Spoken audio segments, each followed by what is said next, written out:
नमस्कार दोस्तों, आप सबने सुना ही होगा कि कामयाब लोगों का फैसला दुनिया बदल देता है और नाकामयाब इंसान दुनिया के डर से अपना फैसला बदल लेता है। हर लोग कामयाबी पाना चाहते हैं, आगे बढ़ना चाहते हैं, लेकिन कोई यह नहीं सोचता कि इसे कैसे पॉसिबल बनाया जा सकता है।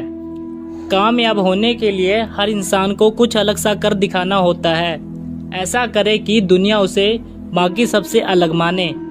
हर किसी के अंदर कुछ छुपी हुई खूबियां होती हैं। उसके अंदर ऐसी पावर होती हैं जिसका उसे खुद एहसास नहीं होता। कुछ लोग इस पावर की तुलना बल से करते हैं, जो कि बिल्कुल गलत है। हर इंसान के अंदर एक छुपी हुई शख्सियत होती है जिसका उसे खुद एहसास नहीं होता। जब तक कोई ऐसी सिचुएशन ना आए, उसे अपने अंदर शक्तियां और खूबियां का पता ही नहीं लगता।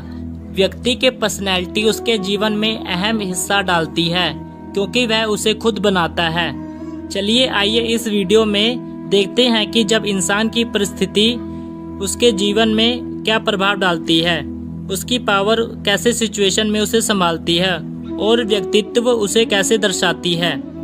इमेजिन कीजिए, एक लड़का था जिसका नाम रवि था। वह मेले में गुब्बारे बेचकर अपना गुजारा करता था। रवि के पास रंग बिरंगे गुब्बारे थे। जब जब बिक्री कम होने लगती तो रवि हीलियम के गैस से भरे गुब्बारे हवा में छोड़ देता था। बच्चे उस गुब्बारे को देखकर वैसा ही गुब्बारा लेने के लिए जिद करते थे। फिर बच्चे उसके पास गुब्बारा लेने के लिए आते थे और उसकी बिक्री फिर से शुरू हो जाती थी। जब भी बिक्री कम होती तो रवि यही तरीका अपनाता था। एक बारी रवि को फील हुआ कि कोई उसकी जैकेट को पीछे से खींच रहा है। तब वह पलट कर देखता है तो उसे एक बच्चा खड़ा हुआ दिखाई देता है।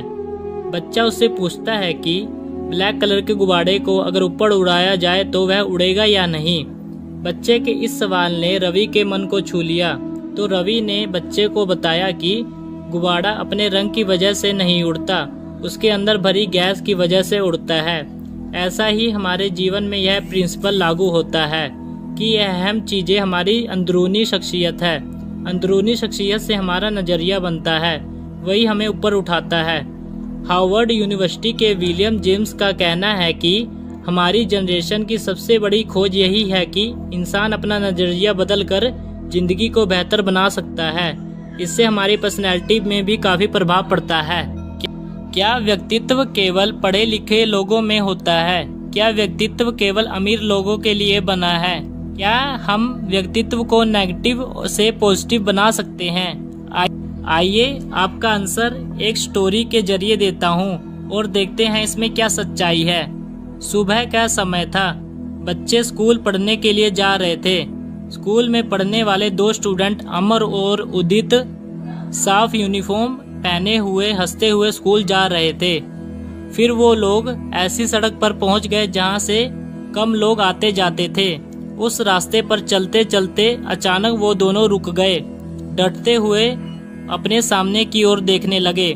उन्हें एक सामने दूर बैठा हुआ एक बंदर दिखाई दिया जो कि उन्हें देख रहा था। जैसे ही दोनों ने आगे बढ़ने की कोशिश की तो बंदर चिल्लाने लगा। बंदर रास्ते में से हटने के मूड में बिल्कुल नहीं था। वह दोनों किसी से हेल्प मांगने के बारे में सोचने लगे। उन्होंने अपने राइट देखा तो उन्हें एक घर दिखाई दिया जिसका गेट खुला हुआ था और अंदर कुछ बच्चे खेल रहे थे। दोनों ने सोचा कि इन छोटों बच्चों से हेल्प ली जाए, तो उन्होंने बच्चों से हेल्प मांगी तो उन्होंने मना कर दिया। वह कहने लगे कि हम खेल में बिजी हैं, तुम लोग किसी और से हेल्प ले लो। ऐसा बोलकर बच्चों ने गेट बंद कर दिया। जब फिर से दोनों ने बंदर की तरफ देखा तो वह चिल्लाने लगा। दोनों डर गए और सोचने लगे आज तो स्कूल नहीं जा पाएंगे। उस टाइम उनके अंदर एक नेगेटिव वाइब आई। दोनों आज स्कूल नहीं जा पाएंगे और नहीं पढ़ पाएंगे। लेकिन यहाँ समस्या खत्म नहीं हुई। जब उन्होंने अपने लेफ्ट साइड देखा तो उन्हें दो लोग बात करते हुए दिखाई दिए। दोनों ने उन्हें आवाज लगाई और हेल्प लेने के लिए बोला, मगर उनमें से एक आदमी बोला, तुम तो इतने बड़े हो गए हो और हेल्प मांग रहे हो, बंदर से डरते हो क्या? आगे बढ़ो और साइड से निकल जाओ। इतना कहकर दोनों चले गए। इस बात पर गौर करना चाहिए कि दोनों लोगों ने अमन और उदित को अपने डर से लड़ने के लिए प्रोत्साहित किया है, लेकिन उन दोनों के सोच के ऊपर डर हावी था। जो उन्हें आगे नहीं बढ़ने दे रहा था। दोनों ने थोड़ी हिम्मत करके सड़क के साइड से जाने का फैसला कर लिया, पर बंदर वहां पर बहुत तेज चिल्लाने लगा और वो दोनों रुक गए और सोचने लगे, आगे गए तो बंदर उन्हें नुकसान पहुंचा देगा, पीछे गए तो स्कूल नहीं पहुंच पाएंगे। आखिर क्या फैसला लिया जाए? अगर आप ऐसी सिचुएशन में होते तो क्या फैसला लेते? कमेंट करके बताओ। मेरा मानना है कि एक दिन स्कूल ना जाने से क्या होगा, जान है तो जहान है। लेकिन एक दिन स्कूल ना जाने से वह समस्या सोल्व नहीं होती। अगर हमारे व्यक्तित्व में कायरता है तो हम वापस चले जाएंगे और कायरों को सफलता आगे नहीं मिलती। इसलिए चलिए आगे देखते हैं कि दोनों ने आगे क्या फैसला लिया। कुछ देर सोचने के बाद अमन ने फैसला लिया कि वह घर लौट जाएगा और आगे नहीं बढ़ेगा। आगे बढ़ना और बंदर का सामना करना उसके बस की बात नहीं है। ये सब सोचने में इतना व्यस्त हो गया कि उसे पता नहीं चला कि उसके आमने सामने क्या बदलाव हुआ। फैसला लेने के बाद जैसे उसने पीछे देखा तो हैरान रह गया और डर की वजह से उसका शरीर कांपने लगा। उसे पता लगा दय कब का वहां से जा चुका है और बंदर भी उसकी तरफ आने लगे हैं। घर जाने का रास्ता भी ब्लॉक हो चुका था। वो हर तरफ से फंस चुका था और उसके दोस्त ने भी उसका साथ छोड़ दिया था। इतने में उसके अंदर से आवाज आने लगी जो उसे आगे बढ़ने के लिए प्रेरित कर रही थी। तभी उसके अंदर आत्मविश्वास जागा और एक पत्थर उठाकर बंदर की ओर भागा।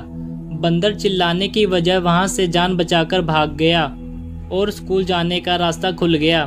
तो वह तुरंत अपनी मंजिल की ओर बढ़ने लगा। उस दिन उसके आत्मविश्वास की जीत हुई और डर की हार। इससे पता चलता है कि हमारा व्यक्तित्व हमारे ऊपर निर्भर करता है कि उसे डरपोक बनाना है या निडर। धन्यवाद दोस्तों वीडियो को देखने के लिए। उम्मीद करता हूँ कि आपको इससे ज़रूर कुछ सीखने को नया मिला होगा।